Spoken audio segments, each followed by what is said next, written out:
ஸ்ரீ குரு நமஹ. நாதா காமாட்சி சரணம். பெரியவா யாத்திரைக்கு இந்த கிராமங்களில் போயின்னு இருக்கிற சமயத்தில் அதே மாதிரி இந்த தஞ்சாவூர் திருவண்ணாமலை அந்த சைடில் சின்ன சின்ன கிராமங்கள், எல்லாமே சின்ன கிராமங்கள். அங்கெல்லாம் பல்லாக்கில் பெரியவாளை தூக்கிட்டு போயின்னு இருக்கா. அர்த்தராத்திரி ஒரு 11-12 மணி இருக்கும். அடுத்தனா சாதுர்மாசிய விரதத்துக்கு ஒரு இடம் தேடணும், நம்ம எங்கேயாவது முகாம் போடணும். அப்படித்த நிலைமையில் மேனேஜருக்கு ஒரே டென்ஷன். இந்த பெரியவா என்ன ஒன்றும் ஏற்பாடே ஆகலை, எங்கேயும் முகாம் போடலை, நமக்கு டென்ஷனாக இருக்கே. சாதுர்மாசிய பூஜை வேறே பண்ணணுமே, அதுக்கு இன்னும் நம்ம எங்கேயுமே டென்ட்டு போடலையே, எங்கே பெரியவா நிறுத்த சொல்வா தெரியலையே. பல்லக்க எங்கே நிறுத்த சொல்கிறாளோ, எந்த ஊரில் நிறுத்த சொல்கிறாளோ அங்கே தான் சாதுர்மாசிய விரதம். ஆனால் இது வரைக்கும் இன்னும் நிறுத்தவே சொல்லலையே பெரியவா. மணி 12 ராத்திரி ஆக போகிறது, அர்த்தராத்திரி ஆக போகிறது அப்படின்னு மேனேஜரோட டென்ஷன். மேனேஜர் விஸ்வநாதையர் சொல்வராம் எப்போவுமே, பெரியவாள்கிட்ட எல்லாம் நிறைய சுவாதீனமாக சண்டை போட்டதுன்ட்டு, ஆனால் அந்த பரபிரம்ம ஸ்வரூபம் பண்ணுற லீலா வினோதம் தான் அதுன்னு தெரிஞ்சதுக்கப்புறம் அமானுஷ்யமான அந்த லீலைகள்லாம், கிருஷ்ணர் எப்படி யசோதைக்கும் அந்த கோபிகர்களுக்கும் அந்த ஊரில் அத்தனை லீலைகள் பண்ணி காமிச்சாலும் அவரை நம்ம சாதாரண பகவானாக நமக்கு நினைக்க தோணாமல் நம்மளுக்குள்ள ஒருவனாக தானே நினைக்க தோணித்து. அப்படி தான் பெரியவாள் எங்களுக்கு நினைக்க தோணித்து. பெரியவா எத்தனை லீலை, எத்தனையோ அமானுஷ்யங்கள் பண்ணினாலும்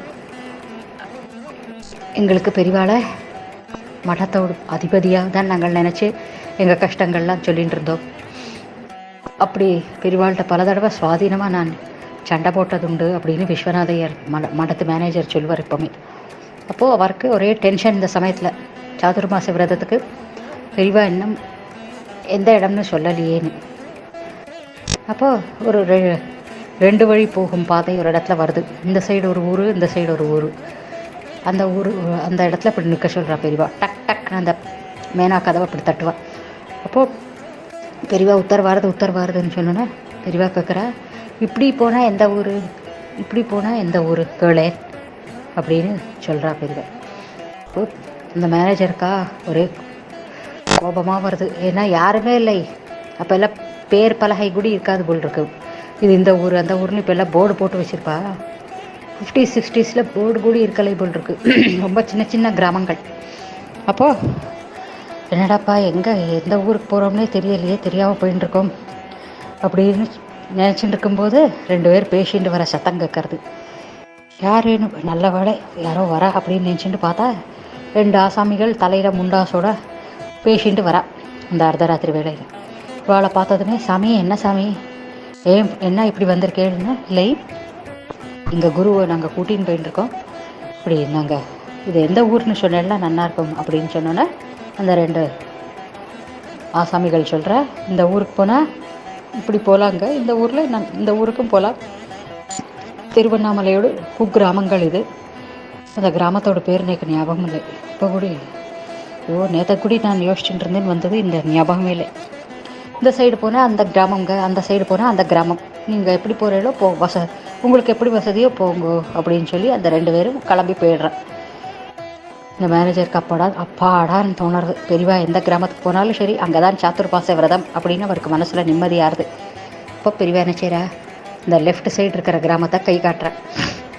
உடனே பல்லக்க தூக்கிட்டு எல்லாரும், கைங்கரிதாரர்கள், மட்டத்து எல்லா சிப்பந்திங்களும் எல்லாரும் மூட்டையை முடிச்சுமா அந்த லெஃப்ட் சைடு இருக்கிற ஊரில் திருக்கோயிலூர் இப்போ தான் ஞாபகம் வருது. திருக்கோயிலூருக்கு உள்ளுக்கு போய்ட்றேன். உள்ளுக்கு போகிறா.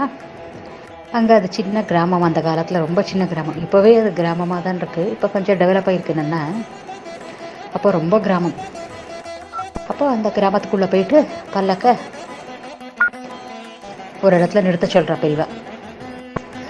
ஒரு இடத்துல நிறுத்த சொன்னால், எங்கே பார்த்தாலும் வறட்சி. அந்த கிராமத்தில் மழையை பார்த்து பல வருஷமாக இருக்குங்கிற மாதிரி இருக்குது. இருந்தாலும் ஏதோ ஒரு கிராமத்தை கை காட்டினாலே பெரியவா, நம்மளுக்கு ஒரு சாதுர்மாசம் பண்ணுறதுக்கு ஒரு கிராமம் கிடச்சாச்சுன்னு மேனேஜருக்கு திருப்தி. ஆனால் அந்த கிராமத்தில் மழை இருக்கிற மாதிரி எந்த சுவடுகளும் தெரியலை. பெரியவா அந்த ஊர் பிரசிடெண்ட்டை கூட்டின்னு வர சொல்கிறா. அப்போல்லாம் பஞ்சாயத்து தலைவர், பஞ்சாயத்து பிரசிடெண்ட் அவெல்லாம் இருப்பா. ஊருக்கு ஒரு பஞ்சாயத்து தலைவர் இருப்பா. அப்போது இந்த கைங்கரியதாரர் ஓடுறார் ராத்திரி 12 மணிக்கு. அர்த்தராத்திரியில் போய் ஒரு பிரசிடெண்ட்டை கூட்டிகிட்டு வந்து சேர்றார். அவர் பெரியவர் வந்திருக்காருனால அவர் துண்டை கட்டிட்டு ஓடின்னு வரார். இடுப்பு மேல் முண்டை இடுப்பில் கட்டிட்டு வந்து, வாங்க வாங்க சாமி, எங்கள் ஊரை பாவனம் பண்ண வந்திருக்கீங்களா, வாங்க சாமி வாங்க சாமி வரவேற்கிறார். பெரியவா சொல்கிறா, நான் இந்த ஊரில் சாதுர்மாச விரதம் வச்சுக்கலான் இருக்கேன், உங்கள் வச்சுக்கலாமோன்னு ஒன்றும் பிரச்சனை இல்லையே உங்களுக்கு அப்படின்னு சொன்னோன்னே இந்த ஊர் தலைவர் பிரசிடெண்ட்டுக்கு ரொம்ப கஷ்டமாயிடுறது, முகம் தொங்கி போகிறது. என்ன பிரச்சனை அப்படின்னு கேட்குற பெரியவா. இல்லை சாமி, இங்கே வந்து எங்கள் ஊரில் மழை வந்து ரொம்ப வருஷமாச்சு சாமி, வானம் பார்த்த பூமியாக இருக்குது சாமி. இது நாங்கள் பக்கத்து ஊருக்கு போய் தண்ணி குடமாக கொண்டு வந்துக்கிறோம் சாமி. நான் உங்களை இந்த ஊரை பாவனமாக்கிறதுக்கு உங்கள் கால் பட்டிருக்கு, எங்களுக்கு வந்து இருங்கோன்னு சொல்லறதுக்கு கூட எங்களுக்கு சொல்ல முடியாத நிலைமையில் நாங்கள் இருக்கோம் சாமி. அப்படி ஒரு கஷ்டம் சாமி. இங்கே நீங்கள் பூஜையெல்லாம் வச்சுக்கணுன்னா தண்ணியெல்லாம் வானமே சாமி, அதுக்கு தான் யோசிக்கிறேன் அப்படின்னோன்னே பெரியவா சொல்கிறேன், சரி இப்போ ராத்திரி அர்த்தராத்திரி ஆகிடுது, அப்போ தான் பெரியவா ஞாபகம் வருதாக்கும் அப்படின்னு நினச்சிக்கிறார் மேனேஜர். அர்த்தராத்திரி ஆகிடுதுன்னு இப்போது ஞாபகம் வந்ததே பெரியவாளுக்கு அப்படின்னு நினச்சிக்கிறார் மேனேஜர். சரி, அர்த்தராத்திரி ஆகிடுது, எல்லோரும் எங்களுக்கு படுத்துக்கிறதுக்கு ஒரு இடத்த தந்தையில் நாங்கள் எல்லோரும் படுத்துன்னு விடுவோம், காலையில் பேசிக்கலாம் அப்படின்னு சொல்லுவோம். அப்போ இந்த பிரசிடெண்ட் சொல்கிறார், எங்களோட இந்த ஸ்கூல் இருக்குது சாமி, இங்கே எல்லா பள்ளிக்கூட பசங்களுக்கெல்லாம் லீவு தான், இப்போ சம்மர் வெக்கேஷன் தான், நீங்கள் அங்கே ஸ்கூலில் தங்கிக்கலாம் அப்படின்னு சொல்லி வாழ்க்கை கூட்டின்னு போய் அந்த ஸ்கூலில் எல்லாரையும் இறக்குறேன். பெரியவா சொல்கிறேன், நான் அந்த பல்லக்கு இந்த ரோட்லேயே விட்டுரு, இந்த ஸ்கூலோட வாசல்லையே பல்லக்கு விட்டுரு, நான் பல்லக்கிலே படுத்துக்கிறேன் அப்படின்னு சொன்னோன்னே சரி பெரியவான்னு எல்லாரும் விட்டா போகிறோம் சாமின்னு எல்லா கைங்கரியதாரர்களும் அந்த ஸ்கூலில் ஒரு கிளாஸில் ஒரு துண்டிய பாயை விரித்து எல்லாம் அக்காடான்னு தூங்கி விடுறது. ஒரே ஒரு கைங்கரியதாரர் வெகுளியான ஒரே ஒரு சர்வசாதுவான ஒரே ஒரு கைங்கரியதாரர் மட்டும் பெரியவாளுக்கு ஏதாவது வானம்னா தேவைன்னா இருக்கட்டும்னு ஒரு சாதுவான ஒரு கைங்கரியதாரர் மட்டும் பெரியவாள்கிட்ட விட்டுவிட்டு பாக்கி எல்லாரும் எஸ்கேப். இந்த சாதுவான கைங்கரியதாரர் பேர் கோபால். அந்த கோபாலுக்கு பாவம் தெரியாது, பெரியவார் புதுசாக வந்திருக்கு பையன், சின்ன பையன்.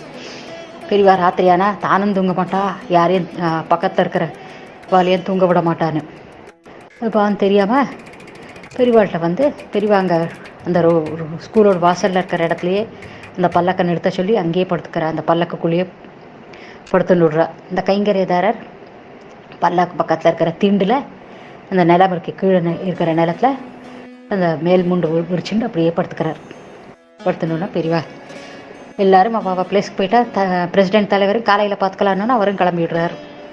கொஞ்சம் நேரம் வருது, பெரியவா அந்த பல்லக்கோடு கதவை டொக் டொக் டொக் டொக் தட்டுற. இப்போ அந்த கைக்கேறதாரர் ஆறா தூக்கத்தில் ஏந்திரண்டு, என்ன பெரியவா, டேய் வானத்தில் பார்த்தியோ நட்சத்திரம் தெரியறதில்லை பாரு, மேகமூட்டமாக இருக்கோ வானம் அப்படிங்கிற. அந்த கோபாலுக்கா கண்ணு சுழட்டுறது, காலையிலேருந்து பாவம் நடந்துன்னு வந்திருக்கார், உடம்பே முடியலை. அரை கண்ணை திறந்துட்டு வானத்தை பார்த்தா வானமே தெரிய மாட்டேங்கிறது, தூக்கம்தான் வருது. இருக்கலாம் பெரியவா, ஆமாம் ஒரே மேகமூட்டம், ஒரே காற்றா இருக்கோ, நட்சத்திரங்களும் தெரியலை, ஒரே கருமேகமாக இருக்குது, மழை பெய்யுமோடா அப்படின்னு கேட்குறா. அர்த்தராத்திரி 1 மணிக்கு எழுப்பி மழை பெய்யுமோடான்னு கேட்டால் அந்த கைங்கரதாருக்கு என்ன சொல்லணும்னு தெரியலை. இருக்கலாம் பெரியவா, மழை பெய்யலாம் பெரியவா. சரி ஒருவேளை மழை பெஞ்சதுன்னா உனக்கு கஷ்டமாயிடும், நீ போய் அந்த திண்டில் ஏறி போய் படுத்துக்கோ அப்படின்னு சொன்னால், அப்பாடா விட்டா போகிறோம் சாமி, இவர் இங்கே இருந்தால் பக்கத்தில் படுத்துட்டா ஏதாவது கேட்டுட்டே இருப்பாருன்னு அந்த கோபால் என்சேரன் தன்னோட மேல் முண்டை எடுத்துகிட்டு போய் ஒரே தாவு இந்த திண்டு மேலே ஏறி போய் படுத்துட்டு தூங்கின வந்தேன்.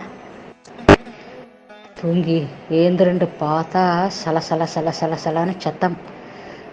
கண்ணை திறந்து பார்க்குறான் அந்த கோபாலு. பெரியவா சொன்ன ஒவ்வொன்றும் நடந்திருக்கு.